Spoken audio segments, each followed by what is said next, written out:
አርሰናል ቪኒሺየስ ጁኒየርን ማስፈረም ይፈልጋል። ይህ ዜና በሳምንቱ መጨረሻ እጅግ ካነጋገሩ የስፖርቱ አለሞሪዎች መካከል በቀዳሚነት የሚጠቀስ ነው። እውቁ የዝውውር ዜናዎች ዘጋቢ ዴቪድ ኦርንስታይን ዜናውን ካወጣ በኋላ የተለያዩ የሚዲያ አውታሮች ከመቀባበል ተሻግረው አርሰናል ዝውውሩን ለምን ፈለገው፣ የመሳካት እድሉስ እስከምን ድረስ ነው በሚል እየተነጋገሩበት ይገኛሉ። ብራዚላዊ ኮከብ ከፍላሚንጎ ሪያል ማድሪድን ከተቀላቀለበት 2018 በኋላ ባለፉት ዓመታት ሁለት የሻምፒዮንስ ሊግ ክብሮችን ጨምሮ የተለያዩ ዋንጫዎችን ማሳካት ችሏል። ባለፉት ጥቂት ዓመታት ደግሞ ከዓለም ምርጥ 10 ተጫዋቾች እንደ አንዱ ይቆጠራል። አርሰናል ቪኒሺየስን መፈለጉ በታክቲካዊ መነጽር አስገራሚ አይደለም። ዜናው አስገራሚ ሆኖ እንዲነሳ ያደረገው መድፈኞቹ በቪኒሺየስ ጁኒየር የጥራት ደረጃ የሚጠቀስ ተጫዋችን ካስፈረሙ ረጅም ዓመታት መቆጠራቸው ነው። አምና አርሰናል የእንግሊዝ ሻምፒዮን ቢሆንም በግራ መስመር የሚሰለፉት ትሮሳርድና ማርቲኔሊ በሊጉ በጋራ ያስቆጠሩት የግብ መጠን 7 ብቻ ነው። ይህ በእንዲህ እንዳለ ትሮሳርድ ወደ ቱርክ ማቅናቱ ተረጋግጧል።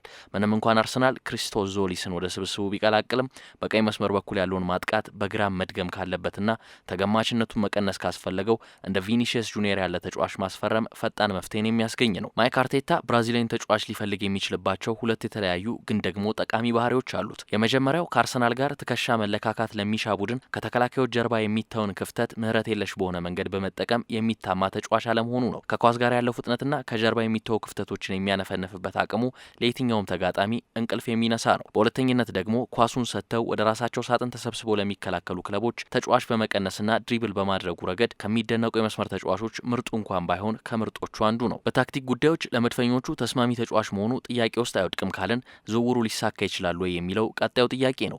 የ26 ዓመቱ ተጫዋች በሪያል ማድሪድ ቤት ለመጨረሻ ጊዜ ኮንትራቱን ያደሰው በ2022 ነበር። ታዲያ ስምምነቶቹ በ2022 ላይ ይደረሱ እንጂ አዲሱ ውል መፈረሙ ይፋ የሆነው በ2023 ነው። በዚህ መሰረት ቪኒና ማድሪድ ያላቸው ውል በመጪው ዓመት ይጠናቀቃል።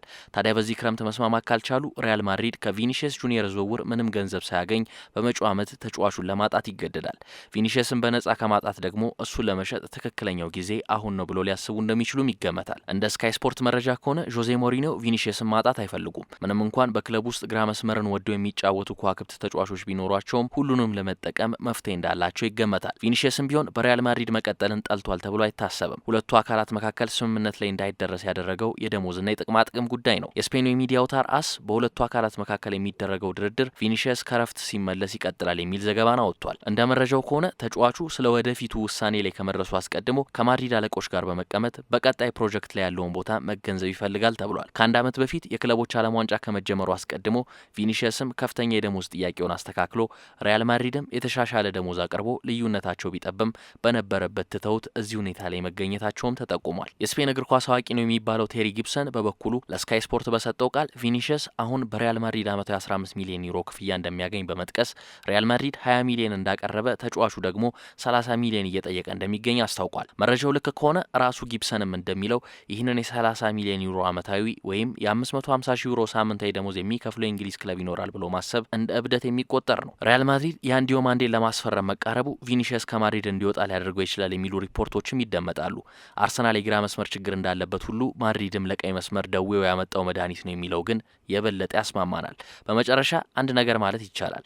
መድፈኞቹ የሚወራውን ወሬ እውነት አድርገው ቪኒሺየስን ካስፈረሙ ምናልባትም በታሪካቸው ትልቁን ዝውውር ይፈጽማሉ። በተመሳሳይ ሎስ ብላንኮቹ ተጫዋቹን አሳምነው አዲስ ውል የሚፈራረሙ ከሆነ ሌላ ጋላክቲኮ ወደ ክለባቸው የቀላቀሉ ያህል ቢደሰቱ እምብዛም የሚያስገርም አይሆንም።